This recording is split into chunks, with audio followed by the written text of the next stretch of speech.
All right. So today, 5 habits of highly effective endurance athletes for what? To get your ass out of bed. It's time for the Morning Loop. Mornington Live with Keith and Friends.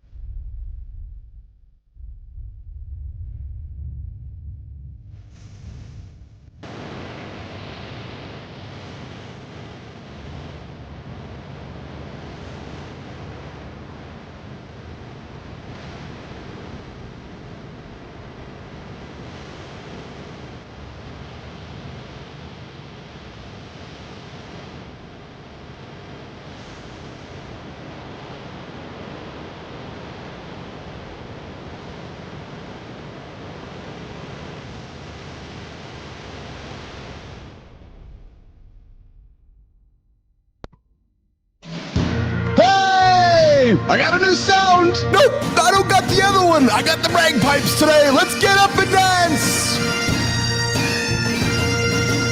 All right, so that's what happens when the internet goes out first thing before the show. Yeah, so I sit down at the desk and get the internet started, and the fucking thing doesn't. Oops, I forgot to tell you guys. This show has extreme language in it. Uncle Keith might drop an F-bomb. Yep. Johnny might drop a couple bombs along the way as well. So I invite you guys to put those headphones on for the kids.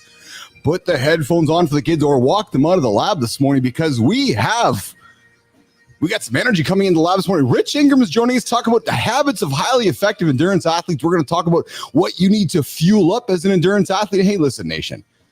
Business is endurance. Endurance is business. They're one and the same. And if you are a business person looking to drive your business to the next level, this is a show you want to be on because we're going to talk endurance athletics, which actually is really about business. Business and endurance all in the same. And then coming up in the protein break, we're talking the fuel you need to build your business. Today, mornings in the lab. And of course, on center stage, Daniel Hall. Oh, yeah, we got a real-time superhero. We get 2 superheroes in the lab today, Rich Ingram and Daniel Hall. Daniel Hall is the man. Wow, we're going to introduce you to Daniel. 7 foster children and the guy who wakes up every single day fighting fakery on the social web. But hey, let's get Uncle Keith off stage. Let's get the rest of the team up here. Let's get chatting. Let's bring up Marty. What's up, man? Bring up Johnny. Good morning, brothers. What's happening? Let's bring up Rich Ingram. Let's bring up Kristina Flynn. What's going on, guys? So, Richie, what did you think of the opener today, man? You have not experienced the opener yet this morning. Dude, I loved it. I loved how you got up and danced. It really set the stage. I know. Bringing me back to my Scottish roots, man. Well, I know that. So listen, I had a meeting with Tina yesterday, and guys, I haven't had a chance to tell you all this yesterday, but Tina sat down and we had a wonderful meeting, and she said, Keith, I really want to talk about your dancing. I was like, yeah. She's like, I think it might be some of the most exceptional dancing I've seen in my life. I said, I know. She goes, the way you move your hands. She did not say that. The way you move your hips. Oh, goodness. No, I know. She's like, you might even show like some of those dudes that are awesome dancers how to dance. I'm like, I know. Exactly. So, Tina, I thank you for the compliments this morning. Producer Flynn. Going around the table. What's up, Johnny Anderson? How are you this morning, brother? I'm great, brother. I'm looking at the way you're dressed. Are you doing the show from out in the cold? Looks like you're all wrapped up for a cold day in the snow or something. Well, black shirt. Oh, he's got a jacket on. He's got a black shirt, black jacket. He's got a nice black hat, black glasses. And yes, Johnny, I did put all the old thin, what do you call these hoodies? But I got a nice jacket over top. I got my nice black Kangol toque, and I got my nice my glasses on this morning. But it's just a little cooler here this morning. It's 12 degrees Celsius, Johnny. So what's that? About 0 degrees, I guess. This hat right here, this is actually one that doesn't breathe well. So it's a little cooler here. So this is my version of your jacket. That's it. There you go. Excellent. Marty, what's going on, brother? How are you today, pal? I'm good, man. I had the sweatsuit on today, so it's a little chilly and rainy here as well. But it's not that cold. That's it. Marty's wearing black, less brunches, more crunches with the gold embossed. Yeah, man. Come on. We do it different over here, man. That's it with the traditional red Beats headphones. And of course, we got Richie Ingram joining us here this morning. Richie's joining us in the black Nike t-shirt, backwards hat, black headset on. What's going on, Richie? Oh, not much. It's a little bit warmer here in Austin, Texas. We're about 75 degrees still. Ooh. So there you go. Yeah, I thought about going shirtless today. I knew John Anderson was in the show. So okay. Apparently, coming up on Wednesdays is going to be Shirtless Wednesdays with Rich Ingram and John Anderson. Tina Flynn, how are you today, kid? I'm good. I just want to clarify. Yes. Oh You're a man, liar. get him, Tina. And Yes. I would never Yes. say that about your dancing. Because Get 'em. I don't even know if your moves, we'll call them moves, would classify as dancing. It's just like a Well, listen, I only have so much camera space to fit my large frame in because you guys know I'm the size of John. well, that's what it is. And brother, that's the fact that we can't see all of what's going on. Is trust me, is working in your favor. Yeah. So stay up close to the camera because you're getting a lot of slack. If we could see the whole gig, it would be a different conversation. Oh my God. You're here in the Morning Loop with Mornings and Live with Keith and Friends, the only morning show to get you guys going in the morning here. We got some comments coming in from the side here. We got our friend from the future. Oh, Enzo's joining us this morning. Good morning, Enzo. Good to see you here this morning. Speaking of the future, just a quick shout out to my beautiful, lovely sister, Sherry. Happy birthday, kid. I saw her yesterday and wished her happy birthday. She's like, well, no, it's not my birthday. And I'm like, all right, well, I wish you happy birthday this morning. So happy birthday, sister. Good morning to you.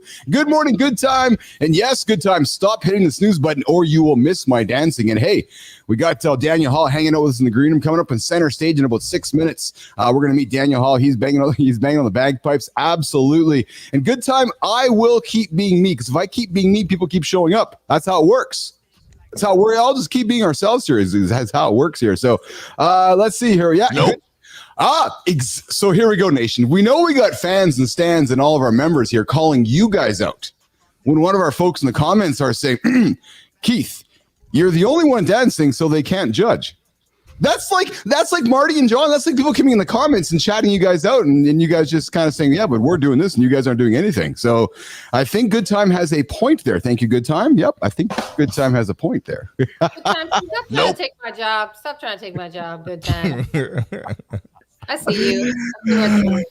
Oh, hey, so I got a quick topic this morning I want to throw on the table for the morning loop, and I'm looking at you, Anderson, because I'm telling you, every time I look in my fridge, I see your head on my eggs.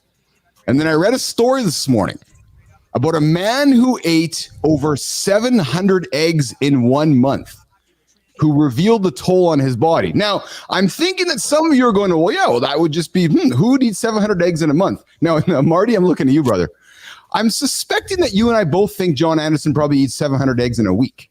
How many is that a day is what I want to know. Do the math, somebody. So it's 30 times what 20 is how much? It's 600. So well, that's not a big deal. 25. No, that's what I mean. So, I've whooped the shit out of that before.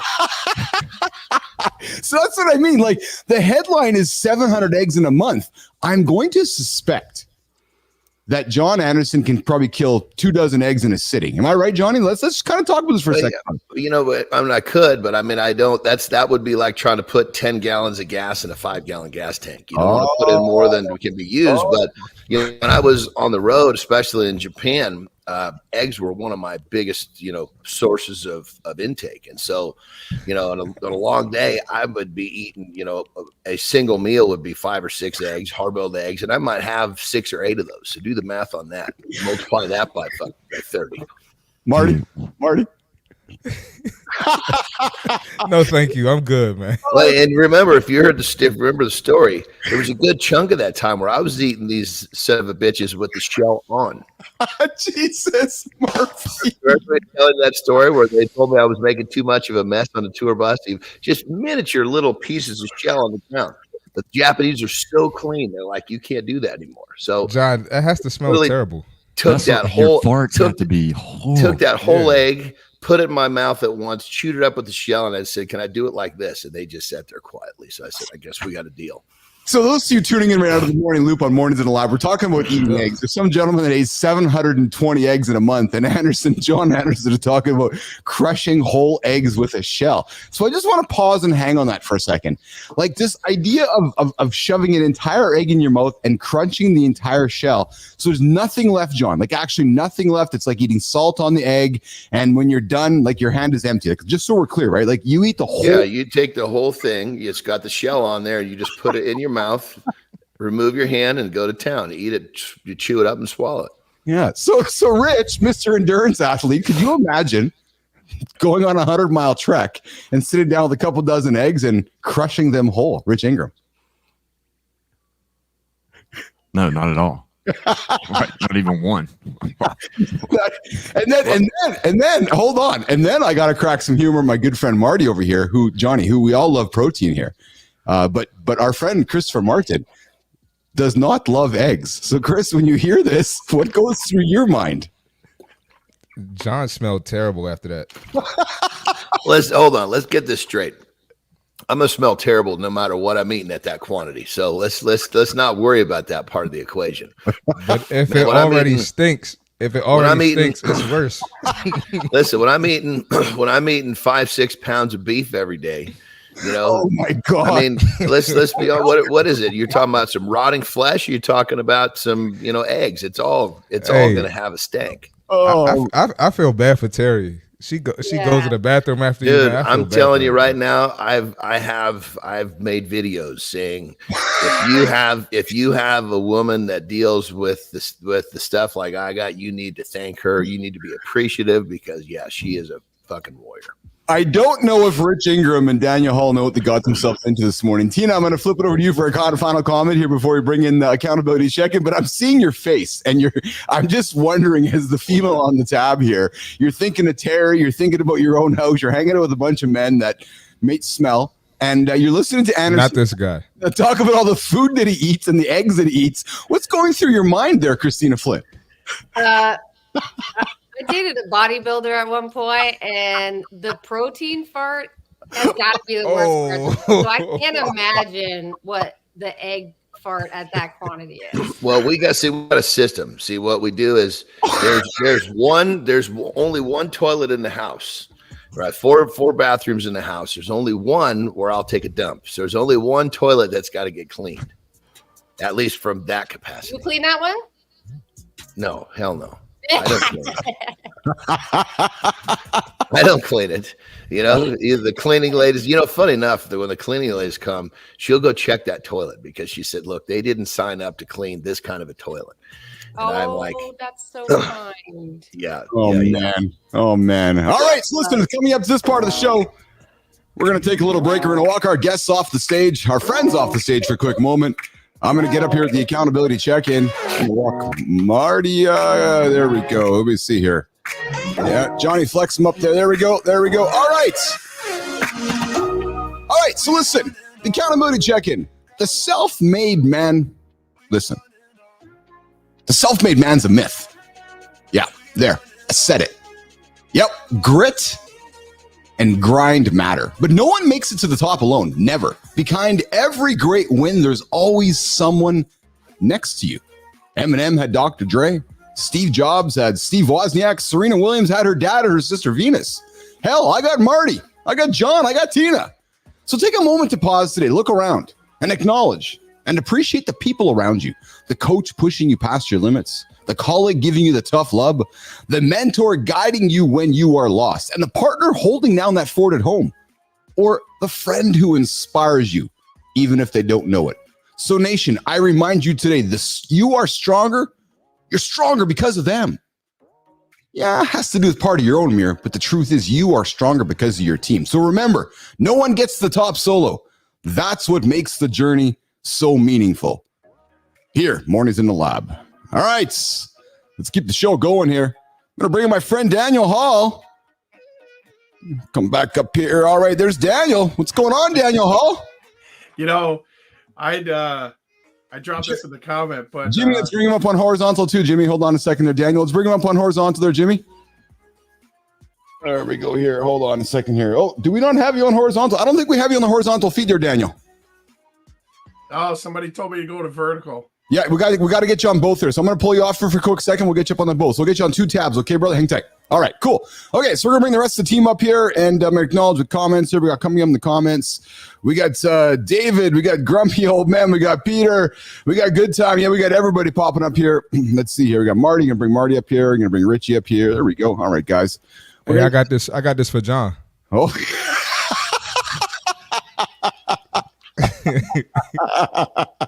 If only we could spray stuff through the air. That would I wish we could. We're gonna bring Daniel Hall up here in a second here. There he is over there. All right, we're gonna bring him up here right there. Put Daniel up there. So Daniel joins us all the way from Maryland. Maryland. I know he's joining us from Maryland. Marty. So are you guys neighbors or what? Where in Maryland are you exactly? Hagerstown. No, we're not neighbors. So Daniel Hall, I invited Daniel to center stage today, guys. Nation, Johnny, Richie, Daniel is a superhero. And what I mean by that is Daniel gets up every single day, taken care of, leading the charge with his wonderful family. Daniel, not 1, not 2, not 3, not 4, not 5, not 6, 7 wonderful foster children. Actually, they're all adopted. They're adopted foster children. Adopted, yes. And we have 6 adopted and 1 biological. So I don't know about you guys, but when I just kind of go through life and you meet these exceptional human beings, some just rise to the top. And Johnny, Marty, Rich, you meet somebody like, oh yeah, you talk to them, you get to know them, and then you lean into what they do, and you're like, yeah, I have some foster children, and yeah, I adopted them. And you start talking to this fellow, and I had a coffee with Daniel a few weeks back, and I loved getting to know Daniel. Like, Daniel, I want to have you on the show. I want to get to know what it's like raising a family. Your wonderful family of adopted foster children, and then I want to talk for a few minutes around fakery on LinkedIn and social media, because you also have a side job, every pun intended, where you like to wear the white hat and just maybe create curiosity. My term, create curiosity around what's happening behind the scenes on the social media platforms. But before we go there, Daniel, let's lean into being an exceptional dad of these foster children, these adopted foster children you had. What put you and your wife on that track to make that journey of choosing this kind of life, Daniel? Well, I gotta get my distance here. John Anderson's been eating eggs, so Marty's got the spray. Marty's got the spray. I got you, John. Here you go. Here you All go. right, Here you go. Pass it over. I remember the day my wife asked me, would you ever consider fostering and adopting? And I looked at her and I said, oh, hell no.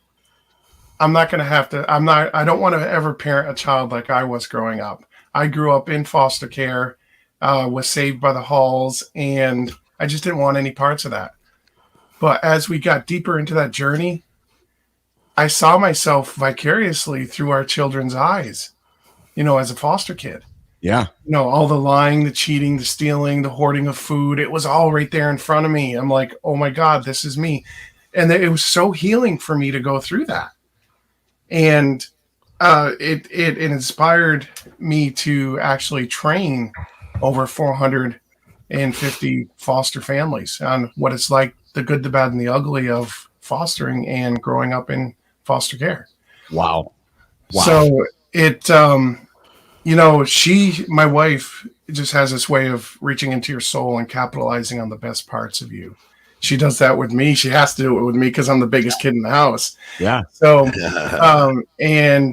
she takes away the negativity and she inserts the positivity in there. And she helps me understand what the trauma is, how to work with that trauma, how to tell when the kids are hangry, when they're tired. So she's just that amazing soul that's the backbone of our family. That's exceptional. Johnny, when you hear Daniel talking and I see you leaning in there and I see your ears perking up and you know a little bit about Daniel's story, 7 kids, foster children, talks about his wife being the anchor. What do you hear? John, when you're hearing Daniel talk, what's coming to mind for you, John Anderson? Just how he's talking about his wife is exactly how I feel about Terry. She's been, she's just kind of like that. I don't know. She's that voice of reason. I mean, it just made a video yesterday about how, when your mate really loves you, they will be brutally honest. So she's brutally honest to tell me when I'm being a dickhead, and she'll tell me, she'll point blank, and I know that she has so much love for me and our family that she is just being brutally honest so we can be better. Yeah. What about you, Marty? You hear Daniel's story. I know. Talked to you a little bit about Daniel offline here over the last couple of weeks. You heard Daniel's story.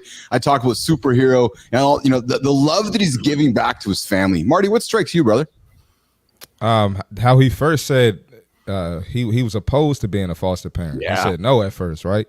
And so it's crazy how we go against things that we never thought we would do. You end up doing them, and it ends up being the greatest thing you've ever done. So, Dan, how important is it to have people like your wife in your life that are gonna not necessarily challenge you, but bring you to higher levels and higher callings, and probably your journey and your purpose. So, how important is it to have people in your life like that? Yeah. My mom is the backbone of me, and my wife Tina is so much like my mom. My mom, when I was 8 years old, sat there bored off her ass. I would bring home reams of computer paper, just stacks of computer paper when I was 8 years old from a college that I went to. And she would sit there bored off her ass and just cheerlead me. And my wife is just the same way with our kids and our family. She's a cheerleader. She's just everything. If you multiplied all the jobs she had up, everything I do would pale in comparison to what she does. That's awesome. Yeah. Johnny? Oh man, when he started off with talking about his mom, I mean, I cannot tell you how, closely that hits my heart, because I'm a huge mama's boy. I mean, without without her influence, I wouldn't be who I am today on just about every level. Yeah. The power of our moms. Richie, when I met you, and we've talked many times, what struck me is when you had your incident in overseas and lost your arm. You came back home, mom gave you the fishing rod, the fishing reel, and she empowered you to live a life of possibility. Richie, talk about moms. We're clearly talking about moms this morning. Rich, talk about mom, brother. I mean, that was the defining moment in my rehabilitation after I lost my arm. I mean, when I showed up in the hospital, she had my fly fishing rod. I'm like, what am I going to do with that? But she knew that was something I identified with. And I mean, once I got back into it, I mean, it made me realize anything is possible. My mom's one of my biggest heroes. I mean, without her, I don't know where I'd be. Yeah, Rich, I still get goosebumps when you tell that story. I got chicken skin again just now. You tell that story because I can't imagine what goes through your head. You see mom walking in, you see the rod, and you're like, what the fuck? Right? So that's incredible to me. But hey, we're hanging out with Daniel Hall here. We're talking foster children. We're talking the power of moms. And we're hanging out with Daniel Hall on center stage. And I want to pivot the chat to what Daniel also does during his many hours of his day is he puts the white hat on and he just goes out on the social platforms like LinkedIn and says, hey, that activity over there is making it look a little bit curious. That activity over there might look a little bit like sorcery. That activity over there might look a little bit fake. So Daniel Hall, talk a little bit about Spotapod, Peekaboo, and some of the things you're doing on the LinkedIn side of things with putting the white hat on and helping educate folks about what is real and the game. And Daniel, the secret lies behind social media. Daniel Hall. We just talked about the humanity part of all of us growing up and what inspired us. That is humanity for us. Those are the people that inspired us. If I reverse engineered that, we'll use a technical term, reverse engineered what my parents did for me, then the flip side of that would be teaching our kids to cheat as soon as they come out of the womb. And what we're doing on social media, what a lot of people are doing are just gaming the system. They are dropping their posts into automated platforms that use AI to comment and like without people even knowing, without creators that are part of those, well, we call them pods, without people that are in those pods, they have no clue what they're engaging on. And that just, if I were to create a fake news post right now and drop it in a pod, the 200 or 300 people that engage with it and comment on it don't even know that it's out there and it's fake news. I've done multiple fake news posts. I can tell people in those pods what to use as comments. So that could be treasonous for them if they're, if it had something to do with Hamas or it had something to do with the elections, that could be very bad for their brand. But let's get back to the humanity side of this. The you see the wall back here. There's a cool story about that wall, and it relates to LinkedIn and putting the human back in humanity. Our youngest, a little girl, she was drug and alcohol exposed in utero. She spent 2 weeks in detox after she was born. And within 4.5 months, part of her small intestines had died. Oh my God. So they had to reattach the large and the small intestine. So a lot of meltdowns, that fetal alcohol causes a lot of meltdowns, a lot of screamers. One day she was throwing one of her screamers and it just went dead silent in the house. Nothing. She was 4 years old. She came back with this picture. Yeah. Of her, and if I can grab the picture, her and I holding hands. Oh, and man. You can see Daddy was a little bit loud that day. Picture's worth 1,000 words. She came to me, she handed it to me, and she's like, Daddy, I am sorry. I am so sorry. And she asked if she could hang it up on my wall in my office. This wall is a very powerful wall for me. Because whenever our kids come in to my office, they see all their bumps in the road. They see when they showed up and made themselves accountable. It's all right there in front of them. And to me, this is the humanity part of our family. And to me, it took a 4-year-old little girl to inspire me to write software that would calculate how much time we spent with each other in the comments. And I did that, and being inspired by a 4-year-old little girl who wrote her first book now when she was 7. She's 8 now. Last year, she wrote her first book. She would drop her teddy bear off in my office and ask me if Teddy could go to daddy daycare. And when she was 7, she said, Dad, I'm ready to write my book. And I'm like, what? Just, yeah, I want to tell people how Teddy plays when I'm away. Yeah. Yeah. So that, I mean, I really wanted to preface all the fakery and stuff with why I do what I do. My why is right here. My why is my family. And my why is just making sure that we're setting our future generations up, not to cheat, but to build relationships the old school way. Yes. You know, these face-to-face conversations, the conversations that we're having right here, not, hey, you want to get married? Hey, we're going to break up. Hey, everything's over text message. This is the power of community. This is the power of being able to have connected humor conversations. Yes, the power of community and the power of humanity with our friend Daniel Hull joining us this morning on Center Stage. Daniel, I invited you in this morning to talk about your family, to talk about humanity, to tease a little bit about the sorcery stuff you're working on over there. I'd love to have you back to continue that conversation, but sure. I really wanted to root it in the foundation of who you are as a human, my friend. I respect what you do every single day. I love your purpose. I love your mission. I really enjoyed watching Richie's and Marty and John's face leaning in and their expressions as you were talking. Your purpose, like I said, your mission is exemptional, my friend. And I applaud you. I applaud you for everything you do.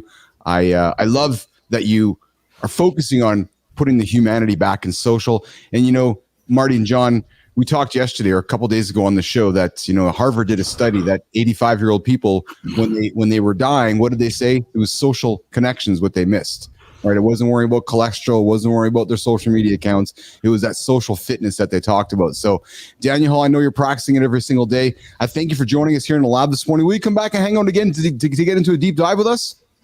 Just let me know when. Awesome, my friend. You come back and see us again. At this point, we're going to do this. Oh, no, where's that? Yeah, there it is. Marty, your turn, my friend. And listen, nation, see, we had a friend, JJ Heff, came to us and said, hey, I need a workout from Marty. I'm like, all right, we'll put Marty onto it. So Marty's, I got something for you, JJ. Coming up, Marty's fit tip of the day with C. Marty, Christopher Martin. Yes, sir. All right, let's do it, man. So we got, I titled this, Know Your Limits. Fitness and business aren't about shortcuts, all right? And I'll tell you why I named it that in a little bit. So just to sum up JJ's post that Keith was referring to, basically sometimes pain isn't the good kind, and that's a lesson we all need to learn. All right. She went on a bike ride for 25 miles, and she hadn't been active for a while. We're going to talk about this some more. She thought she would be fine.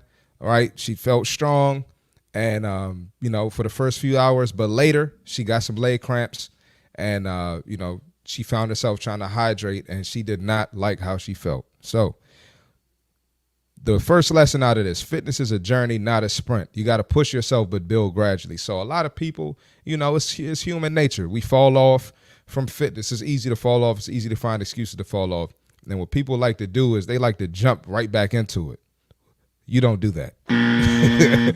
All right, work your way back in gradually because your body's not used to that. Or the body's not used to it anymore. So work your way in gradually, or you're going to have leg cramps like JJ and be super sore. And it's very painful because you want to work out and be able to go the next day. You want to be able to get that consistency. So, always remember it's a journey and not a sprint, and be careful how you jump back into it. And then the next lesson, recovery. That's just as important as the workout. You got to recover. Don't ignore your rest. Make sure you hydrate, make sure you stretch, make sure you warm up, or you're going to pay for it with things like leg cramps, Charlie horses, super sore, which being sore is part of it. Me and John Anderson get sore, and Keith gets sore sometimes. Nope. But you don't want it to be unbearable to the point where you can't get up and work out the next day, or your soreness is lasting a week or 2 weeks, all right? So now fitness is the greatest parallel to life. So let's bring this to life. All right. Let's talk about businesses that jump into rebranding. They don't do the prep work, right? They change the logo, they change the colors, but they don't even know who they are. They haven't even established themselves. They haven't even established, that customer base. They haven't established the trust with the customer base, but you're trying to change things, right? So don't just jump into things. Okay. Establish your foundation. And remember, there's no shortcuts in fitness, just like there's no shortcuts in business. Prep work matters in both of those, right? Or you'll be left in pain wondering what happened. All right. So again, know your limits. Fitness and business aren't about shortcuts. Play the long game, longevity. Me and John Anderson talk about it all the time. That's the fitness tip for today. All right, there's the fit tip of the day with Kristina Martin. See Marty Fits every single day, 8:30. We drop it with you guys. Give you guys something to think about. JJ, that was for you today. And today we're going to pivot the chat to, we're talking the 5 habits of highly effective endurance athletes with our friend co-host Rich Ingram. And good time, boys, check this out. Good times ago 4 weeks now. That is awesome. Good time. That is Yes, awesome. And I'm glad that we are part of that journey with you. Listen, you hold us accountable. We hold you accountable. We do this together. We're accountability partners. I want to throw this in. Good time is on my podcast too. I love that. All right. So if you want some more fitness stuff specifically, go ahead, hop over there, because we're going to keep you on track. That's it. And Marty, when can folks find your podcast, brother? You can find it on YouTube Sunday, Wednesday, Friday. I'm going live, but I post on YouTube every day. So you're getting gems every day. Awesome. All right, let's get the conversation going around the 5 habits of highly effective endurance athletes. And listen, in my point of view, I know we're all sitting here on the lab here talking that business is endurance is business. But Richie, you like to hang out in the endurance world of athletes. You are an endurance athlete yourself. And let's get into the 5 habits of highly effective endurance athletes. 90%, Rich, of top athletes regularly reassess and adjust their goals based on performance data and evolving circumstances. Number 1, Richie, as you're starting out, and I know you're looking at races around the world right now, but let's talk about number 1, relentless goal setting and adaptation. Rich, talk about the difference between a long-term goal and a short-term goal and how you address that as an endurance athlete. Rich.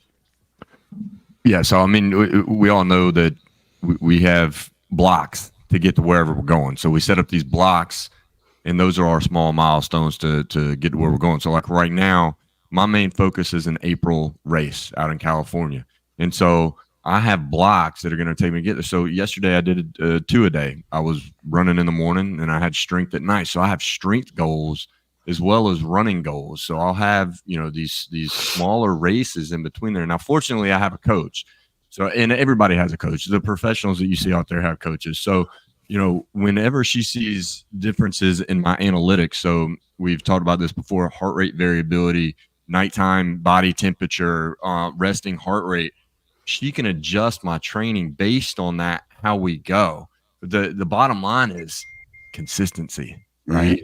And I mean, and you're right. That's the same way in the workplace when we're starting to, you know, whether it's a startup or trying to raise the bar, maintaining that consistency and silencing the noise. Yeah. Hey, Johnny. So Marty talked with us in his fit tip day, you know, but we talk about recovery. I want you to talk not only from the endurance side, but, you know, muscle and our entire body, but talk about habit number 2 of 5 highly effective endurance athletes is mastering recovery, the art of rest. And I'm going to even add that the art of feeling you need recovery. John, let's talk about prioritizing rest days and active recovery and the importance of sleep and mental recovery to become an endurance athlete. 100%. First thing, I just want to kind of preface this whole thing. If you're sitting there, if you're a listener thinking, well, I'm not an endurance athlete, let's flip the script here. Life is a sport, and we all are endurance athletes, because life is, we got to use a hell of a lot of endurance to get through life. So this stuff applies to life as well as it does when we're talking about, you know, specific athletic type of activity. So my thing with rest and recovery is this, is you have to think of it as more of a, people think of like, oh, I need to make sure that I'm getting my recovery, and they're doing it almost like they're playing behind the 8 ball, meaning they're trying to catch up. They're trying to make sure that they're doing the things, or oh my God, I better really focus on, you know, my sleep or my whatever. This is stuff that needs to be focused on all the time. You don't wait until your teeth are falling out, start brushing your teeth. For Christ's sake, you brush your teeth ahead of time so that you don't lose your teeth. Well, proper sleep, making sure that you keep a daily inventory on what's going on in terms of everything is a part of this equation. So recovery, don't let recovery turn into one of those things that you're scrambling to put together because you did too much and you weren't staying on top of it. That's something you got to do always. It's almost think of it more from ahead of time. You want to have those habits in play so that when you throw down the hammer, you've got those pieces of the equation that are already ready to keep your equation moving forward. Yeah. Rich, I see you nodding there as Johnny's talking. Yeah, because the biggest thing, so especially in endurance sports, overuse injuries are like a light switch. And so if every day, I mean, every single night, I'm trying to at least get 7 hours of sleep every night, doesn't matter what it is, because I have to wake up the next day and do it all over again. So the recovery day, it's part of the training program, but all it is kind of a muscle reset. I'm not really doing too much different, anything else. And so, you know, it all builds on it. And so if we are just trying to, you know, we call it banking sleep hours, that's not a real thing, right? I mean, you can't just expect to get sleep in one day and think that that's going to take care of all your recovery. It has to build. Yeah. Marty, why are we all so reluctant to rest or have a nap or sleep? We all just want to try to squeeze so many hours in a day. And I'm using anecdotes here, but it's like we don't want to go to sleep. Or it's just like this year, finally, Apple on the Apple Watch said, hey, you know, we're gonna allow you to have a rest recovery and not break your streak. And Rich is like, I have to get 7 hours to prepare for tomorrow. John's big on, you know, habit stacking for tomorrow. Marty, why are we as human beings so reluctant to sleep and accept recovery? You know, is it FOMO? Marty, what do you think it is, brother? I just think we prioritize everything over our sleep. You know, we prioritize business over sleep. We prioritize, I mean, it's going to sound messed up, but we prioritize family over sleep, which, of course, sometimes you're going to have to sacrifice sleep for your family. Yeah. But it shouldn't be to the point where, you know, you're getting 3 hours of sleep every night. You know, you got to figure out how to still be the great dad or the great mom and take care of yourself too. I just think it's not talked about. You know, people aren't educated on sleep. They aren't educated on how important it is. Especially when it comes to fitness. You know, me and Johnny did a whole segment the other day on sleep. Yeah. But nobody knows that's the key ingredient right there. That's when the muscle grows. That's when the fat burns. So I think it's lack of education and lack of prioritizing the sleep. Yeah. Johnny, do you tell your customers to sleep? Like you're like, hey, Joe. Yeah. Brother, I got to just jump in. It's unbelievable. Sorry to interrupt, but I mean, you said that and it's just bursts out of me because people need to hear this. I say point blank. If you had a shitty night's sleep, guess what? You do not get to train. It's That's your interesting. sleep is what allows you to have the opportunity to train. If you had a really, really bad night's sleep and you woke up feeling groggy, let's not waste our time with breaking down muscle tissue that the body's not going to be able to heal. Let's invest our time into taking a nap. Let's invest our time into making sure that our nutrition is totally on point. Let's put our energy into making sure that shit doesn't happen again tonight. Rich, I see you nodding there as Johnny's jumping into that. You lean into the power of sleep as well, don't you, Richie? Oh yeah, I love it, and I love that concept as well, man. That's kind of inspiring because rest days are hard. We think we're moving backwards, right? And they're we're magical, not. baby. They're magical. You know, and I try not to focus too much on what my watch does with the data. I try and read into the data because it'll throw stuff out there like your performance condition is negative. That's horse shit, you know. But it will give me, you know, in the details what those numbers are. But when we take that Garmin and we can see that it'll say unproductive. And a lot of times that's correct because you're overtraining. And so just because you're going harder doesn't mean that you're being productive. You're moving it. I mean, your VO2 max can go backwards. Yeah. Sleep resets that. Yeah, that's powerful because, you know, you're right. So today is rest and recovery day, Wednesday for me. And Johnny, you know, again, you fucking teach me something every single day. And I'm, you know, chasing the feeling. And I got up, did my morning routine, and I was like, out, even though it's rest and recovery day. And I'm mentally having to tell myself, Rich, slow down, accept it, accept the rest, accept the recovery. And John trying to find the feeling of that dopamine rush. You know what I'm trying to say, John? Where, you know, when you do a lift or you get your heart rate up, you get that dopamine rush. I don't know how to get that when I'm resting and recovering. What do you tell your clients, John, with that? So I don't want you, and we can even literally talk about you specifically. Yeah. Excuse me. I don't want you to do nothing. I don't want you to feel unproductive. Yeah. I want you to get I want you to check those boxes, get your dopamine. Just don't lift any heavy shit. A little bit of blood flow is going to be really helpful in your body getting back to par. But let's not create any more stress. Let's look at this as activities based upon what's going to be helpful to get the body to recover, not what's going to be harmful. Yeah, that's exceptional. All right, you're hanging out with Keith, John, Rich, and C. Marty Fit here at 8:47 here on the Eastern Time here on Mornings in the Lab with Keith and friends here. Johnny, we're going to throw you up for the lifestyle tip, and then we're going to come back, and I got a couple more habits here on 5 habits of highly effective endurance athletes. But to John's point, 5 habits of highly effective endurance business operators, life livers. Listen, the habits we're talking about this morning are going to help you get through life, frankly. Right. So while we're wrapping in the title of Endurance Athletics, business is about endurance. So, Johnny, let's get into the lifestyle tip. We're going to come back, continue this conversation on the habits of highly effective tips for highly athletics. And then we're going to talk about nutrition in the protein break about Richie. How do you fuel yourself as an endurance athlete? And how do you make it through all these exceptional things? But until that, let's do this. Oh, there's that sound. John's got to come up here with his lifestyle tip. Hang tight, Richie. Hang tight, Marty. All right, let's get it. All right, check this out. Your kids, they don't give a shit what you say. They care what you do. Your kids are 75% more likely to live the way you live. If you're a smoker, they're 75% more likely to smoke. Whatever dumb shit you do, they're 75% more likely to do that dumb shit as well. So here's the tip. Let's look at this from a different perspective. Your self-improvement is not selfish. Your self-improvement is going to create a physical display. We're talking about exercising. We're talking about eating right. We're talking about doing the things that you need to do to make a better version of you.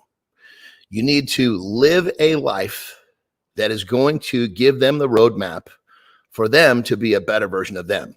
Because whatever you do, they are 75% more likely to follow in your footsteps. So let them be a reason for you to do the positive things in your life to grow, rather than an excuse to do the dumb shit that you may be doing that's keeping you the same.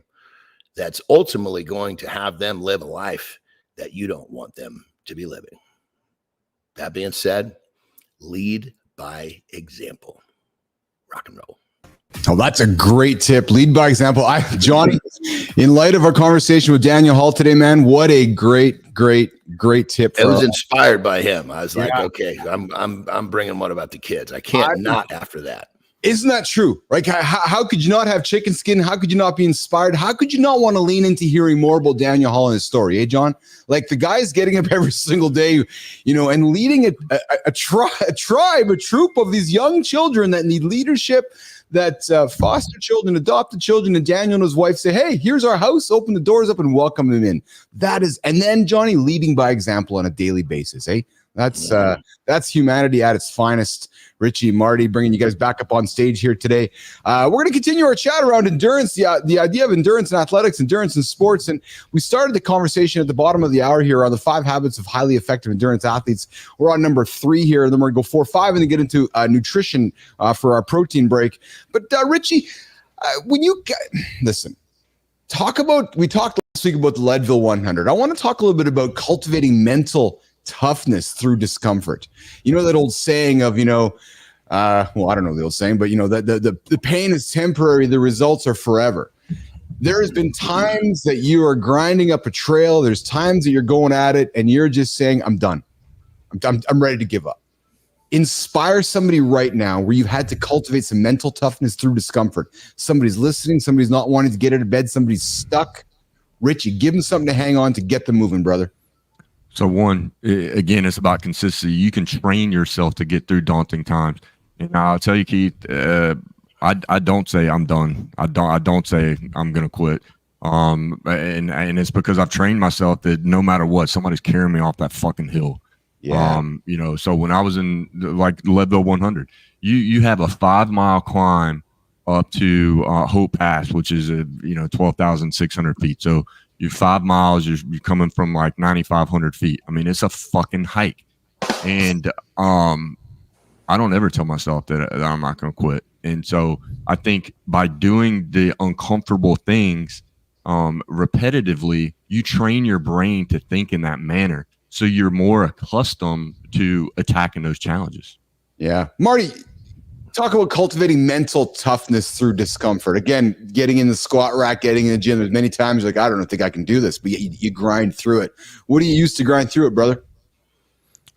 Man, I'm a big talk guy, man. I can convince myself I'm the president if I need to. Yeah. Yes. That's just how I roll, man. Like you can't break me. So you got to develop that confidence, and it might not be talking like that for you, but you got to find what kind of talk works for you. Like yes. what is going to get you going, and mine comes from getting through obstacles, getting through hard things. That's where mine comes from. So you got to tap into whatever made you great, because we're all unique and we all separate ourselves in some unique way. So whatever makes you great, tap into that. And that's how I develop my mental toughness to get me through things. Oh, I like that. Johnny, athletes who have a support network. I talked about this during my accountability check-in, but athletes who have a support network, coaches, teammates, family, are 60% more likely to stick with long-term goals. John, talk about the power of building a strong support system. You've had success in your life because of the coaches around you. Talk about the role of coaches, mentors, and community, and then the power of an accountability partner to help you reach those exceptional goals. And then Richie, I'm going to come to you next after Johnny's response. Johnny. Well, I mean, let's talk about any topic. Successful people have coaches and mentors, period. Yeah. And it's one of those things where you just kind of have to realize that there's always somebody that knows a little more. There's always someone that has a slightly more efficient way of doing things. And you need to basically, get to those people, surround yourself with those people.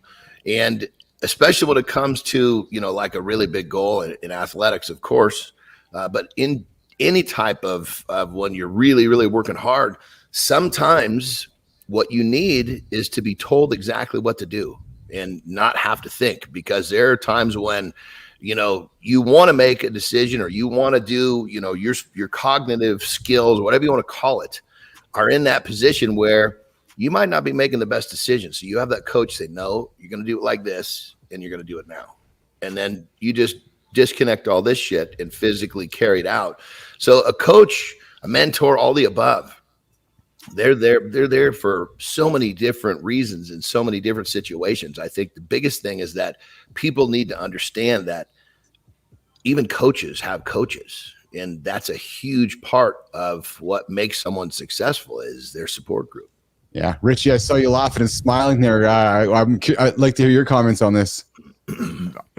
That was exactly what I was thinking. So I have one of my best friends. He is a coach, and he's running the Moab 240 coming up here in a couple weeks. He has a coach. And the reason why is because it takes emotion out of the process. He's going to want to build his schedule to just crush it, to keep going. And his coach is there to say, hey, hold on, man. We got to scale back. And so it's to take emotion out of it. And also, I like a coach as well in that support group because maybe I'm self-conscious, but I don't want to let them down. They put a plan out. They have certain expectations. I've set expectations for myself. So that's how I hold myself accountable is like, all right, this is a team effort and I'm going to do my part to get there.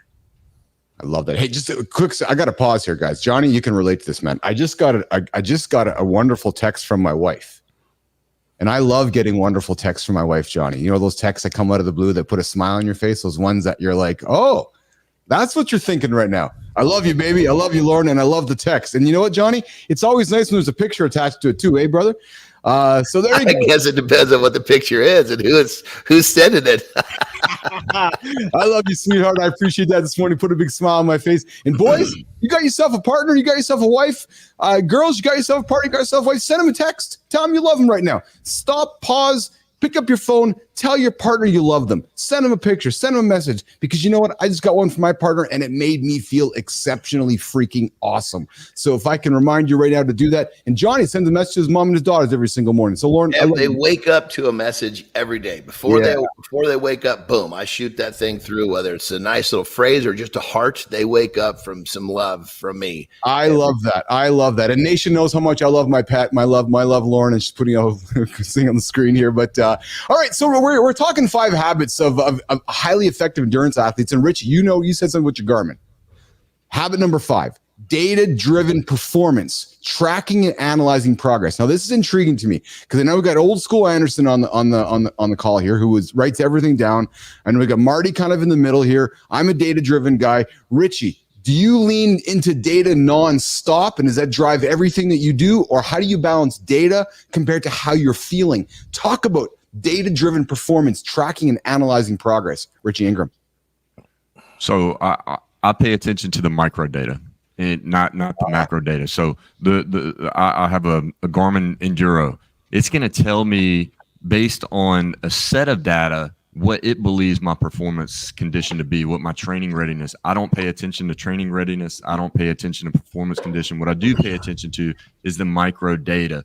So for me, let's say when I'm running, I'll go back and look at what is my ground contact time, what is my cadence, things like that. I'll look at again heart rate variability for my sleep and during workouts, because what those numbers say is like, hey, I might need some rest.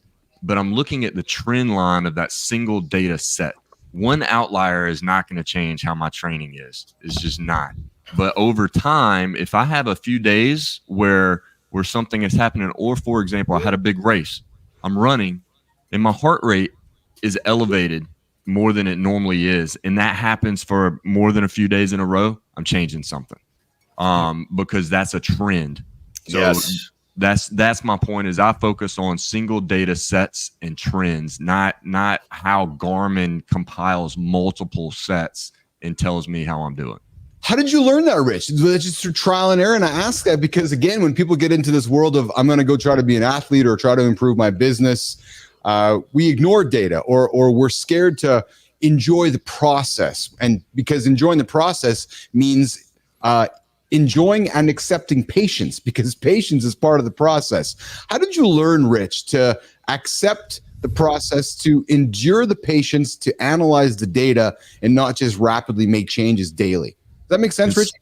Yeah, absolutely. Consistency. Yeah. And I think a strive to be the best version of myself. So I mean, a lot of research, a lot of trial and error, a lot of failure. I think everybody gets this watch and they focus on their body battery. That is a whole lot of different numbers telling you Telling you what? How accurate is that? Are they focused on what their Garmin and all these watches will tell you what your VO2? That you can't do a VO2 max test on your wrist. It's just you just can't. Don't focus on that. So I focus a lot on, we call it RPE, so perceived effort, right? Yeah. And so I try and be the most efficient that I can. When I'm just doing a regular endurance run, I want my heart rate as low as possible, but I'm managing that to how I feel and how fast I'm going. And based on that, I can kind of tell how well I'm performing. And so, and I can make shifts from there. But it's all about trial and error. But the biggest thing is, man, you just got to get out there and fucking get after it. Just keep going, stick to the plan, and make adaptations as you go. I love that, because you can have all data in the world. You can have everything you want around you, information everywhere. But if you're not fucking getting up and getting after it, everything's meaningless, right? We talked yesterday, John's like, there's this. But if you're sitting around looking at this, nothing's happening, right? So don't focus on the micros, focus on the macros. Get up out of your bed, get going. That's what we talk about here in the lab. And yes, Mike, this is a self-improvement live stream. If you want to call it that, this is called Mornings in the Lab with Keith and Friends. We get up every single day helping our audience, helping everybody tuning in today help achieve their big, audacious goals. Today, we're talking about the 5 habits of highly effective endurance athletes, endurance humans, as we're knocking into the second hour of Mornings in the Lab on today's show. And just to wrap it up, the conversation, we went through the 5 of them. Number 1, relentless goal setting and adaptation. Number 2, mastering recovery, the art of rest. I heard it very clearly.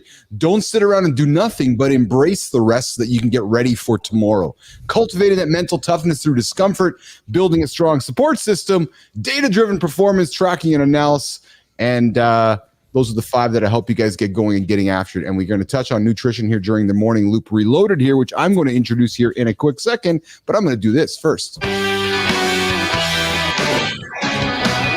right, guys. We're rejigging. Is that the new name real quick? Is it Morning Loop Reloaded? That's actually kind of snazzy. Yeah, I'm going to. So I haven't told anybody. That's it. Is that what? Talk to me about that term, Mark. Where does that fit into your? We can do a better term. We'll work on it. We got snazzy. time. Snazzy's no good. Is that like smokeronis? I think no, it's better than smokeronis. Yeah, that's like smokeroni is like that's like freshman B team. What I said was at least JV. You know what I mean? I'll give you that.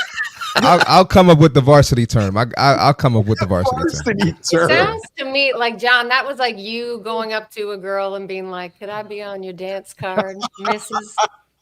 All right. There's something about using like the language from 4 or 5 decades ago that intrigues me. Like I say my drawers, who says drawers when we're talking about their underwear? Oh my goodness. I'll tell you that much. Hey, you're hanging out with Keith, John, Marty, Kristina Flynn, and our Rich Ingram here joining us this morning. Golden Codex is doing work for us. Thank you, Golden Codex. Yes, hit the like button, subscribe to the show. We are building this morning show right in front of you guys, the airplane that's flying. We're building it as we're flying it. And at this point, producer Flynn, who's our personal branding expert. So what we do here in the Business Athlete Performance Labs, we build business athletes. We build superheroes. We help you guys get unstuck. We help you guys hit those big audacious goals. Maybe you're waking up today, you're looking in the mirror feeling shitty about yourself. Maybe you got a big gut. Maybe you're just not feeling good about yourself mentally. Maybe you want to go achieve a race. Maybe you want to go and lose some weight. Maybe you want to go and do something special with yourself. Maybe your digital profile, your CV, your resume is stuck. Maybe you're thinking, I got to get a personal brand for myself. Well, the person we're going to bring on stage here, we're going to do a personal brand bite with Kristina Flynn. She's going to talk about how you can consider that personal brand, building it, and how we can help you here in the lab. So Flynn, let's talk personal brand during the personal brand bite. My mouth's full of marbles right now. Then we're going to come back for Morning Loop Reloaded and talk more about endurance and nutrition and a couple other topics before we get into Marty and John in the gym. All right, let's do that. So Flynn, you are up. Keith, real quick, brother. I got a dribble coming on. Yes, you do. So Johnny's leaving for this. I do too. John? The old guys can't hold You're it. like a teacher, like an elementary school teacher, Keith. You better put your name on the board before you leave to pee. They got to ask for permission is how it works, I guess, right, Flynn? Or that's how it works. Holy I guess so. Okay, so listen, I think this is the sound effect I had here. Oh, yeah. That's it, Marty. That's it for Flynn. Hey, she's dancing. Hey.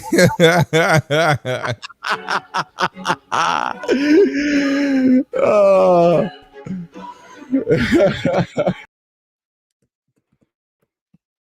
All right. Let's get after it. Okay.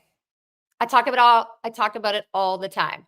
Sharing your story is simpler than you think. Just bear with me.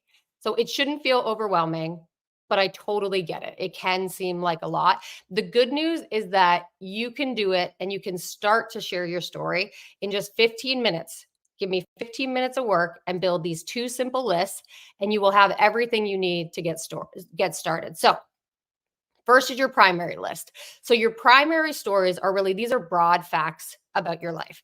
Think of things like where you lived, where you were raised, where you traveled, where you went to school, your values, your beliefs, whatever your family dynamics are, any kind of health conditions or hobbies that you've had, anything that shaped who you are.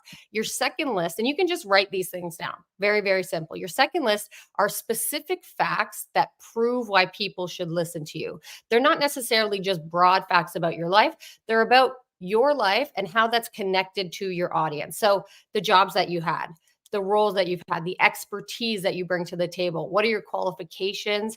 What are your failures, shitty bosses, industries that you've been in, any career defining moments, both good and bad. Once you have those lists, here's what you do now. You start weaving those into your talks, your intros, your contents, your keynote, your LinkedIn profile. Those are just little tiny bits. You don't want to do it all at once. You just want to do it piece by piece, and I call them micro stories. Simply me saying that I'm a basketball player and I grew up playing ball, I played college basketball. There's somebody in this audience right now that's connecting to me in a different way because they are connected to basketball, or they are connected to sport, or their sibling or their cousin played ball just like me. You do it to build trust over time. It's not meant to blurt it all out and get it all out there, but you want to create these moments of connection with your audience. So here's the deal. We talked about it yesterday. Sharing your story isn't about trauma spilling. It's not about being vulnerable all the time either. It's about using these micro stories, even just a word in some cases, to build micro moments of human connection. And yes, I promise you, it really is that simple. I would love for you to give it a try, and it's time to enter your no fucks era. Let's do this. It's time to enter the no fucks era with Kristina Flynn, the personal brand bite every single day on Mornings in a Lab. Something to give you guys something to think about. Personal brands are more important than ever. In a world of AI, in a world of fake content, you heard it with Daniel Hall. In a world of you never know what's real, you never know what's fake, you want to create a personal brand for yourself, and you put yourself out there, they know it's you. They know it's you as a real human being. All right. And if it's based on your story, it doesn't feel icky. Like if you're talking about things that are real to you, it's not going to feel like shitty talking about yourself because you know that it's real. You know that it's authentic. You know that you're just being you. And if people don't like that, then they can fuck off. Yes, I agree. If people don't like it, they can fuck off. And that's what I told you. I entered my no fucks era. It's happening. That's what you get here on Mornings in the Lab. If you don't like our show, go tune in somewhere else. And oh, by the way, we are an explicit show, Mornings in the Lab. And this is the Morning Loop Reloaded, the first 50 minutes of the hour. And boys, you know, during the protein break, I was going to talk about nutrition, but we continued through that talk about endurance. But I want to talk right now during this Reloaded segment around what energy drinks don't want you to know. Johnny looking at you, Marty looking at you, Richie looking at you. Arnold, in the Arnold Schwarzenegger newsletter, put something out. There's a recent study, guys. A new study suggests you might be wasting money on energy drinks that charge a premium for extra ingredients. The question is, can you get energy out of coffee, and do you need to buy all these extra energy drinks? Energy drinks are marketed as a proprietary blend of ingredients designed to boost mental, physical performance. Researchers, John, Marty, compared a drink with 200 milligrams of caffeine to a drink with only the same amount of caffeine. The scientists measured attention, mood, hand grip strength, and push-up endurance. Get this. Despite all the extras, there was no difference between the loaded energy drink and caffeine. In other words, the benefits could be attributed to consuming 200 milligrams of caffeine, the equivalent of about 2 cups of coffee. The bottom line is this: you don't need an energy drink. If you go have 2 cups of coffee, you're gonna hit the same benefits according to this study. John, I see you nodding here, brother.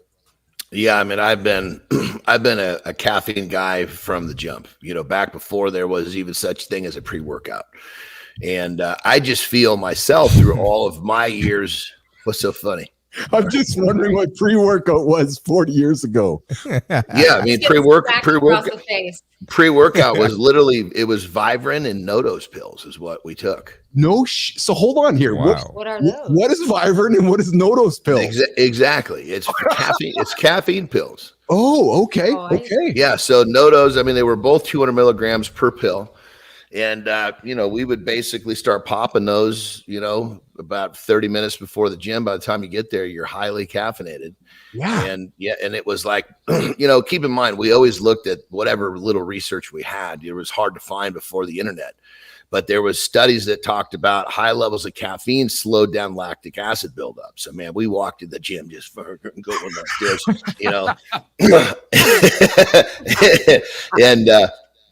and when it comes, even as times move forward, I've tried plenty of different products, and there's a perfect example. Like there's niacin in many of the products, and that's kind of a cool supplement on its own. But I guess I'm just, when it comes down to it, I try not to put all the shit in my body. I don't mind the caffeine, I don't mind the niacin, but what else is? I mean, even the colors, are bothersome to me. Yes.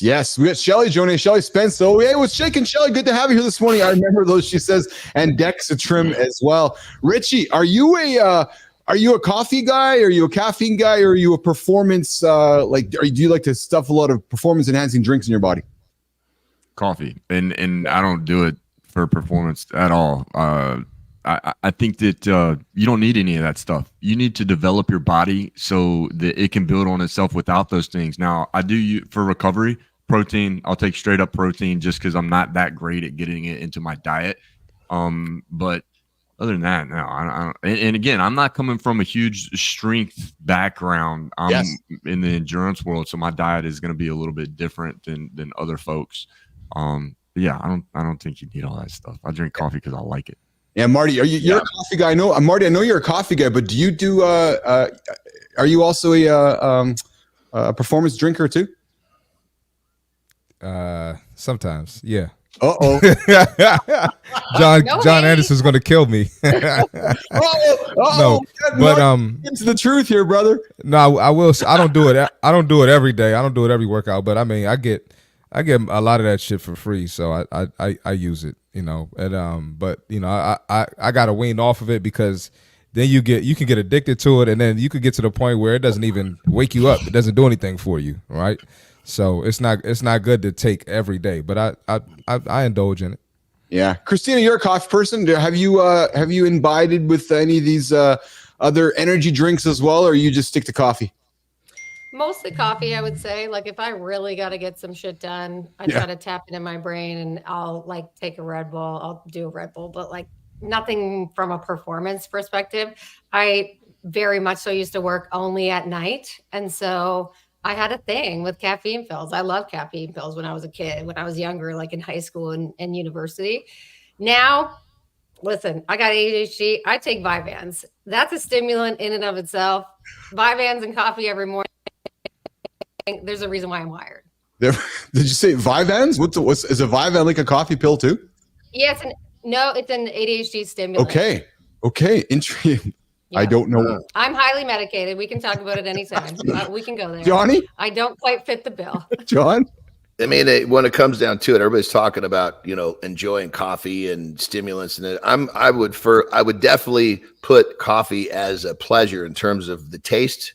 Yes. And then the side effect is, getting caffeinated can help with focus and training, but I'm not going back to what I was talking about way back when. You're not going to find me taking caffeine pills now. Because what Rich is saying is so true. When you develop, you're going to realize that you don't need the things you thought you needed because the power of the mind is far greater than, some sort of pill or potion. Lauren drops in and says, easy to become dependent on those drinks and substances. And I think, John, you're relating to that. So I want to extend what you just said. So, John, you drink your coffee in the morning, a couple cups. What do you do? 2-3 cups in the morning. But man, I got different comment. I got 4 different coffee makers. So, man, I drink multiple different types of coffee. Sometimes I don't know how many cups I'm going to drink. It just depends on how much fun I'm having drinking it. But let's talk about this, because I'm thinking that you drink coffee because you enjoy the flavor and you enjoy what it does for you, and you enjoy it helps you. I'm going to think it helps you with hunger. It helps you with putting something in your body. It helps you. You're a big proponent of drinking lots of water, but why so much coffee? And then how does it impact your sleep at night, John? Well, I mean, for me, I have a cutoff. Usually by noon, if I'm sleeping really well, I can, if my sleep is solid, I can carry it out to 2. But if my sleep, I feel like I need to invest a little more effort into my sleep, but the cutoff's going to be noon.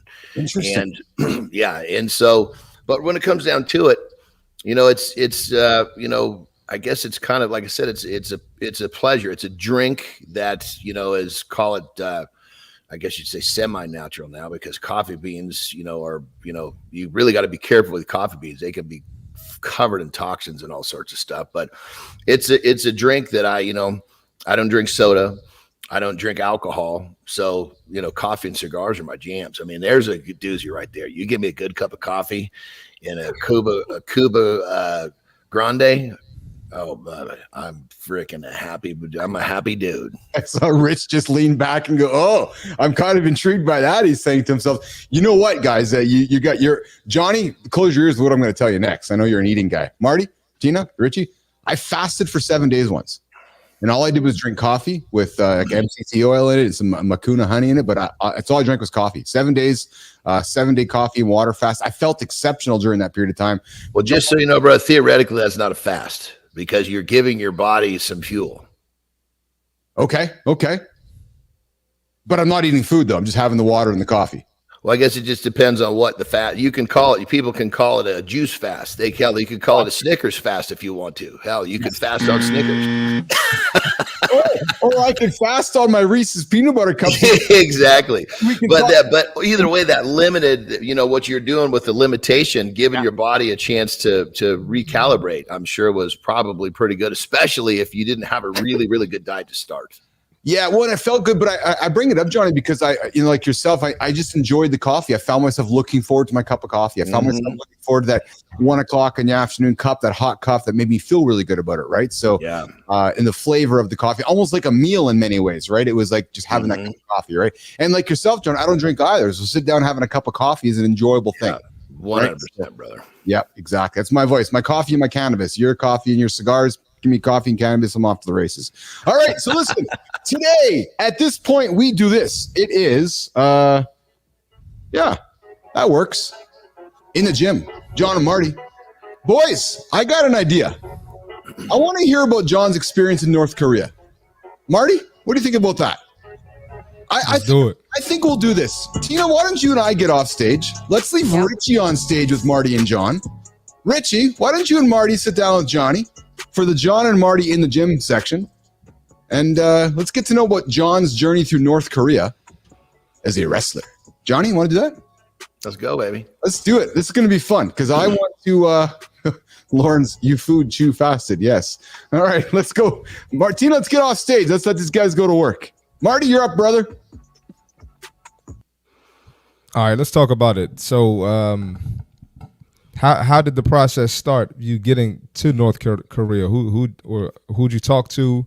Who'd you meet? How'd the opportunity pop up? And what was your thought when it popped up? Did you say no at first?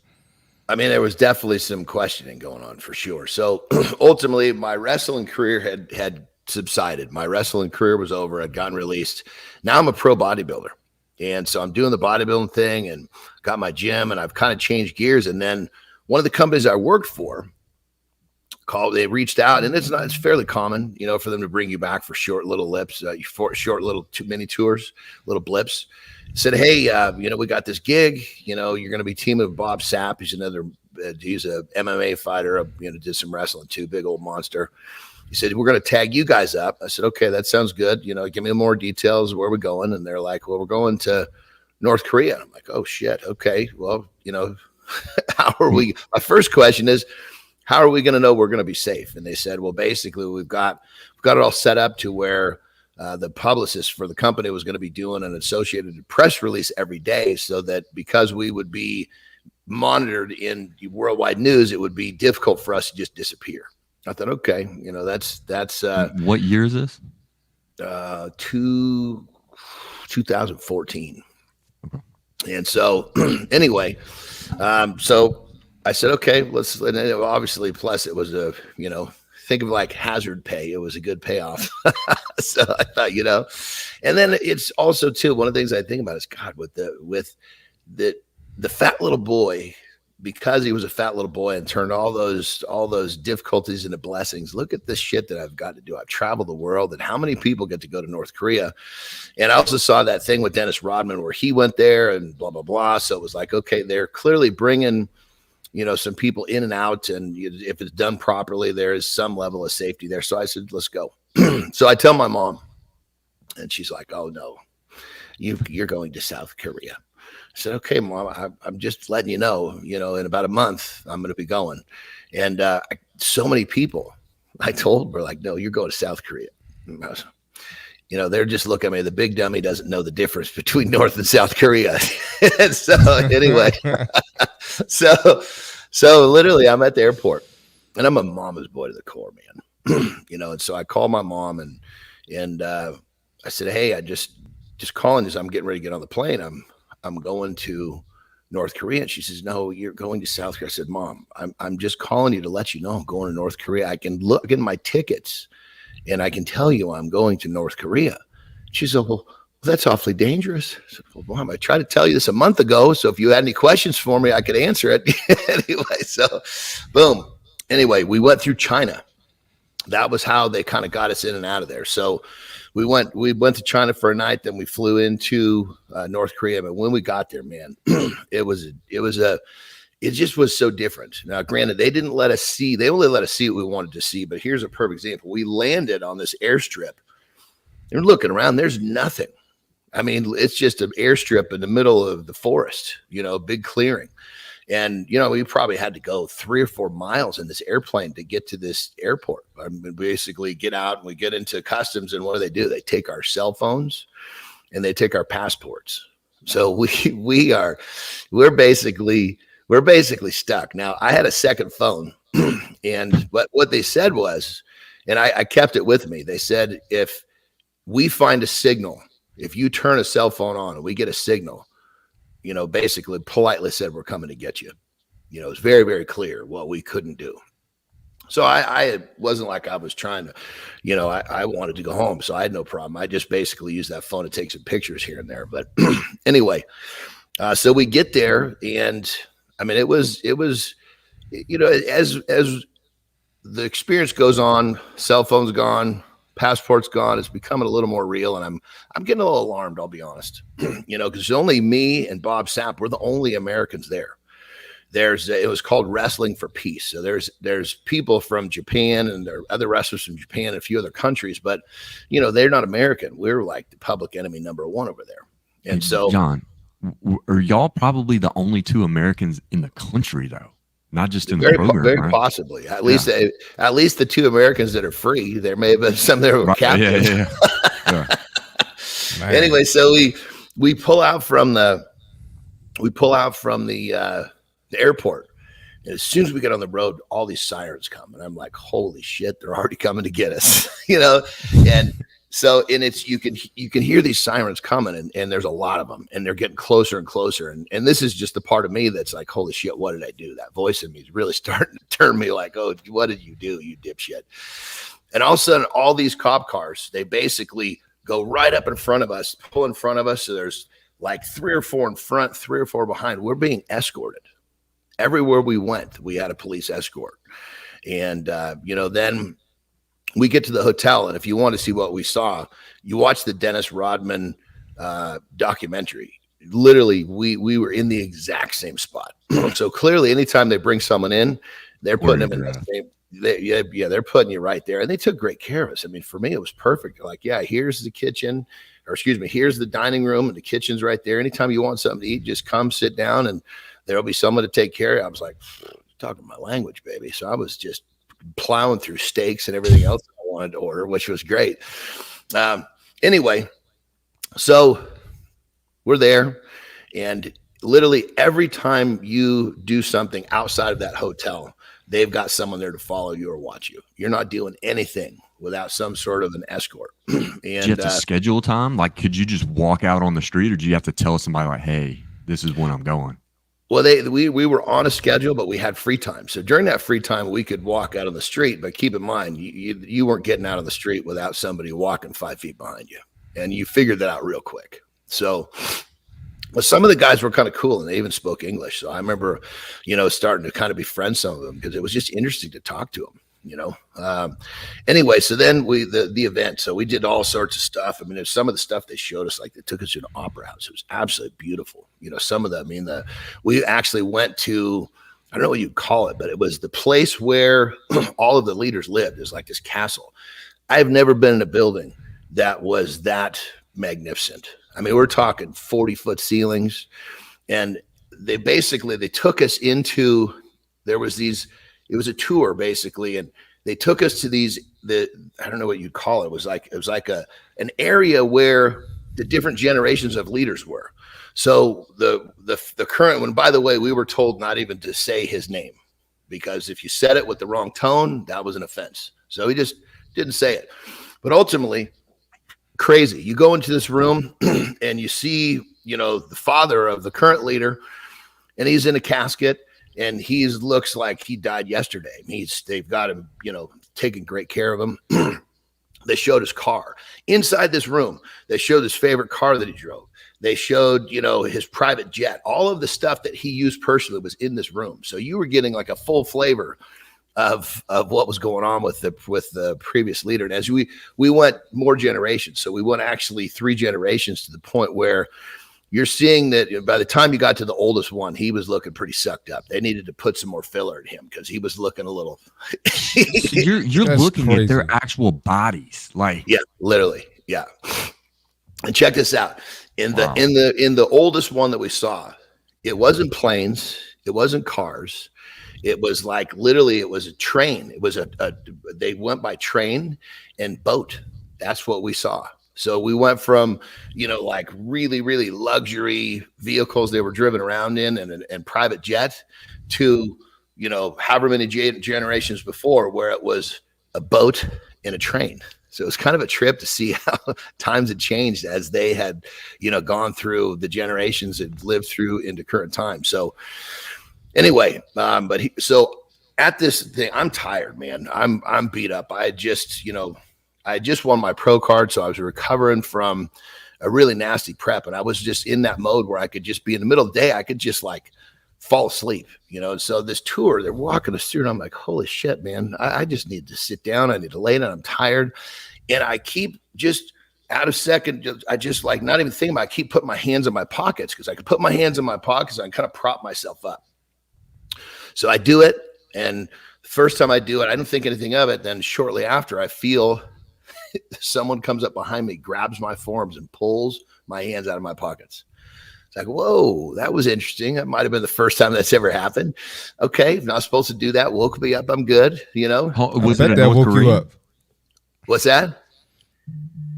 Say again? Oh no, I said was that a North Korean? Because that dude had to be nervous. I mean, you're a big guy.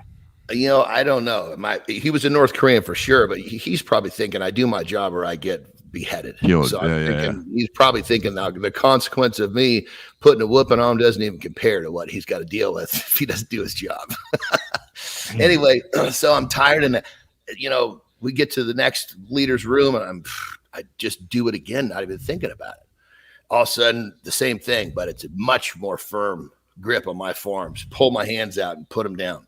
Like, oh Jesus, I'm gonna end this is not good. I'm not supposed to, when they tell us not to do something, we're not supposed to repeat the offense. I know this is little, but I'm thinking shit.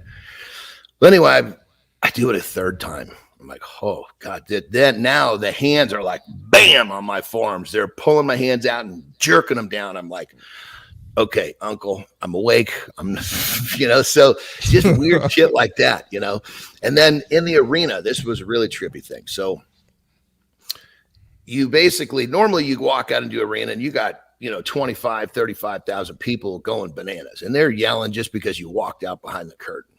Right. And we walk out with this place. It's dead silent. Nobody's saying a word. Right. I mean, you could hear a damn pin drop. And I'm looking around, and normally you used to seeing all these different colors. It's just kind of this barrage of colors and shapes, because everybody is, a little different. Everybody's dressed different, maybe hats, maybe not hats. Dude, it was crazy. Everybody was wearing a light blue t-shirt, and they all had a little red pin on their left pec. And it was just like straight up. These people, they had no idea what was happening. Perfect example in the match, and Bob and I are doing our thing, and we go with our big finisher, which if you have any understanding of wrestling, what's going on.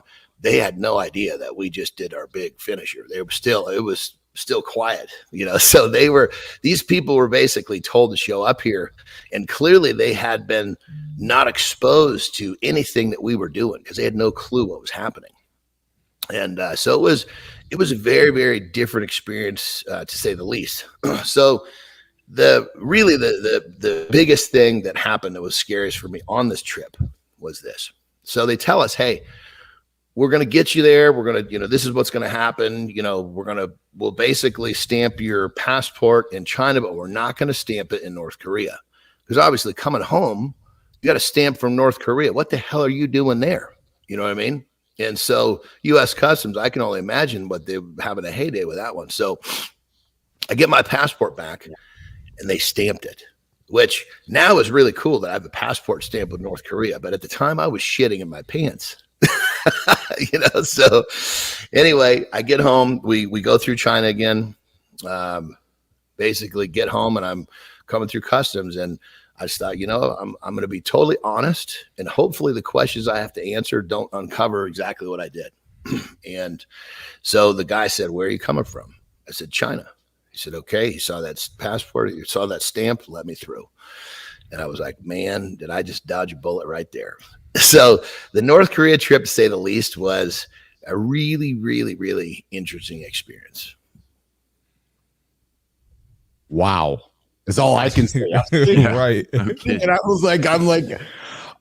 can listen to that all day. And I think we got to do more of this with John in North Korea, because nobody gets to go to North Korea. So and we had Adam Marty come in and say, did you have to pay respect to the statue? And I think that there's a number of questions that just come out of my mind when I'm hearing you tell the story, John. It's like, did you have to pay respect to the statue? Well, what we did was here's what, and this was like an order. And this came from basically our people. They're like, look, when you go out there, I know you're all trained to go straight for the hard camera. Yeah. Do not look at the hard camera. Really? You need to turn and address the panel. And the panel was there. He wasn't there. The leader wasn't there, but I'm sure all of his, whatever you call them, henchmen were. Yeah. And there was like 7 or 8 of these chairs, right? And they're just regular people, and there even little people sitting there.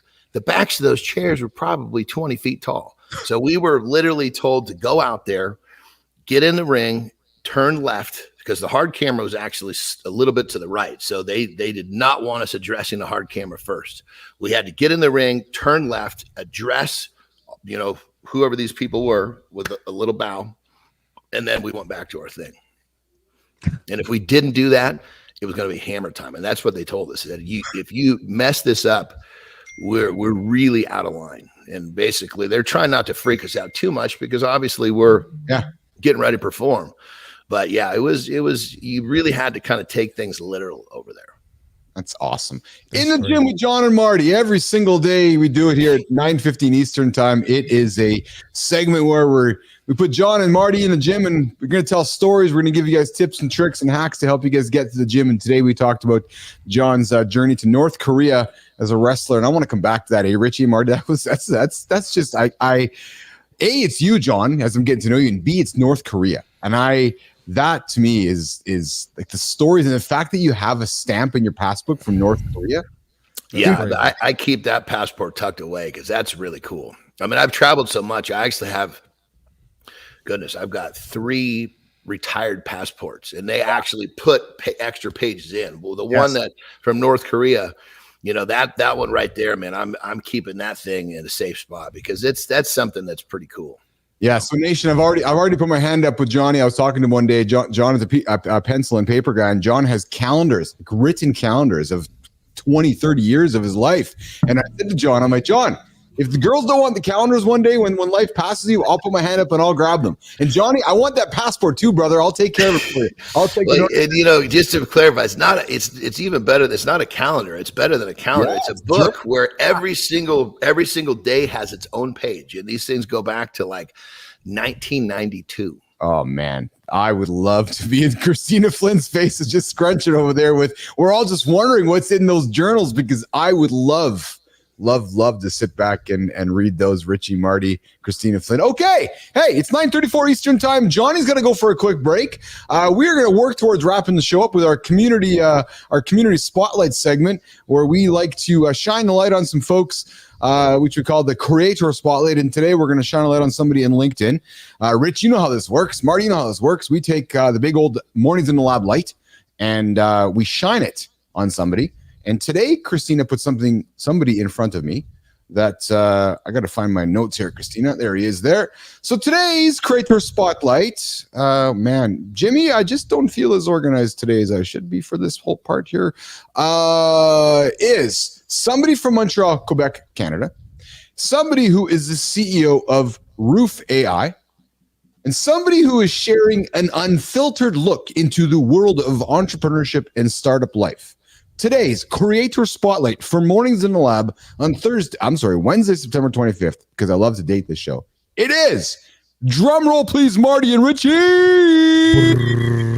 How do I do that? Jesus, Bilous. Yeah, that was terrible. Oh man. Oh my God. Little consideration here. No consideration for my friend Rich. Oh man. Wow. Anyways, I thought this is an inclusive show. Pierre That's fucked Sabbagh. up, Keith. That's fucked up, Keith. Pierre Sabbagh. You are our creator spotlight today. Of myself, Marty, Rich, and Kristina Flynn. Oh man, Richie, I'm sorry, brother. Pierre, all good. I know. We're having some fun with you here this morning. Listen, so Pierre, we're celebrating here this morning. We do our little morning show here at Mornings in the Lab with Keith and Friends. We get up every single day helping people achieve their big goals, their accountability goals, and we like to celebrate what we call the Creator Spotlight. And we took some time to look at your profile here on LinkedIn and say, hey, we want to go and shine a light on this guy. And Kristina, let's talk about why we are shining the light on Pierre Sabbagh today. Kristina. I think Pierre represents a lot of entrepreneurs out there who has been at it for a long time. He's been building Roof AI for 8-9 years. He's thinking about what the next stage is in his journey. He was the tech CEO that everyone said, and all VCs said, you can't be a CEO and be the tech founder. They don't exist together. And so he was never able to raise. He bootstrapped the company, and now he turned it into something that's pretty incredible. But he talks very openly about what it's taken and the sacrifices he's needs to have made in order to get to where he is now. So the only reason he's able to consider an exit in the next 2 years, which is typically it is in the startup tech world, you're looking at a 10-year life cycle, is because he's done all this work, but he's made a lot of sacrifices. And he talks about that. He talks about the fact that his wife was his first investor and he treated her like shit for a little while, like a lot of us entrepreneurs do, because we're so in it. We're so obsessed with what we're doing. We don't realize the impact that we're having on our families and our friends. So he's open about that. And as he looks at the next stage of his journey, I think he's just an incredible example of somebody who can take advantage of building a personal brand online, particularly LinkedIn, share these really unique skills, expertise, and experiences. And if you're willing to do it from a place that's authentic to you, that is really real talk, not just fluff and bullshit like Pierre does, I think you can help a lot of people not make the same mistakes that you did. Love it. So Pierre Sabbagh, we are celebrating here for our Mornings in the Lab with Keith and Friends Creator Spotlight, the CEO of Roof AI. I invite you to go find Pierre over on LinkedIn, go connect him, go follow him, go learn a little bit about how he's sharing an unfiltered look into the world of entrepreneur and startup life. And hey, bonus, if you're from Montreal, Canada, home of the Montreal Canadiens, where Pierre resides. Pierre, come see us in the show, come hang out with us, and come nominate somebody in your world for Creator Spotlight. All right, team, let's bring Johnny back up on stage here. There's John over there. Let's go around the table here. We're wrapping up today. What did we take out of the show today? Kristina, I'm going to start with you. What's one thing you took out of today's show as we go around the table? Rich, you're next, brother. What did you take out of the show today? Kristina? Inclusive language. So, if you're asking people to drum roll, ensure that they have the ability to do so. If you're asking people to stand up, don't just say stand up. Say, if you can stand up, join us in standing up. That's what I'm taking out of today's show. Thank you, Tina. Well said. Marty, what did you take out of today's show, brother? Johnny's a hell of a storyteller, man. That was one of the best stories I've heard in a while. So, well, thank you, brother. Yeah, yes, sir. Yeah. Richie, what did you take out of today's show, brother? Listen, I love having you on Wednesdays. I love having you in the lab, brother. What'd you take out of today's show? Man, just humility. I think Dan's story really touched me. I have 3 children. I couldn't imagine having others that weren't mine. I want to give mine back sometimes to the big guy. But it's that endurance that keeps me going. So my heart's really out to people that foster and adopt because the world needs it. Yeah, that's awesome. Johnny, what'd you take out of today's show, brother? I think that, as we call it, we're basically business athletes. And I think one of the things that we touched on a little bit today reminded everyone that life is a sport. Yeah. So if you think that this show doesn't apply to you and talk athlete is just a term that helps you basically be a better version of you for the sport of life. Yeah, I took the same thing out of today's show. I know we titled today's show with 5 habits of highly effective endurance athletes. I hope what you took out of today's show, Nation, is that these habits are highly effective for every stage in your life. Whether you're starting with a cup of coffee or getting some rest and recovery in your day, or tracking your macros, your macro activities throughout your day. I just took everything out of today's show, but rooted in our guest Daniel Hall and rooted in humanity. That to me is really what rooted today's show, right? And how he wakes up every single day. I got 3 beautiful children of my own, and Richie, I'm like yourself. Some days, can we take them back, right? And the fact that Daniel wakes up making that choice with his wife, that's incredible to me. And then he puts the white hat on and does some good work on the internet is incredible as well. So Daniel, you can hear all the love coming from the lab over to you. We appreciate having you here in the lab. You come back and see us again. And then, of course, we have Rick joining us. We'll let Rick have the last word, guys. Rick says, managing your sleep and recovery was a great takeaway for me. And I love John's talk about coffee intake. Guilty as charged here, my friends. And yes, I absolutely love John's conversation. But, and Rick also says that's a great show and input by our amazing guests. Rick, I appreciate it, man. I know you have a lot of choices, and Marty and I talk about this often. You have a lot of choices to a lot of different people, but the fact that you choose to spend your time with us, full of gratitude. Thank you for that, and I appreciate that. Team, wrapped up for today. What a great show. We're going to come back tomorrow, Thursday. We have Seth Kuhn joining us tomorrow in the show. We have somebody, guys, who gets up every single day, has a career, has a job, but has spent time focusing on the side hustle stuff. Talk about Marty, Johnny, the hustle of trying to get better in life. And Seth gets up and he's got a dream to go make it over there, to go take his family and raise himself up. And we're going to talk about that tomorrow on Seth's tomorrow. I got a question about tomorrow real quick. Yeah. What's it called? Mornings in the Lab with Keith and Friends. And we got Seth Kuhn joining us. Yeah, it's definitely not called Thursday. No, it's called another day of the loop. You know what's funny? That's good. One day last week, John's like, "What day is it today?" We're like, "Oh, John, don't you know?" Like, they're all the same. They're all the same in John's world. Anyways, we're gonna get out of here. John, Marty, Rich, Tina, love you guys. Great show today. We'll see you guys a little bit later. Let's do this, and let's get out of here. See you guys.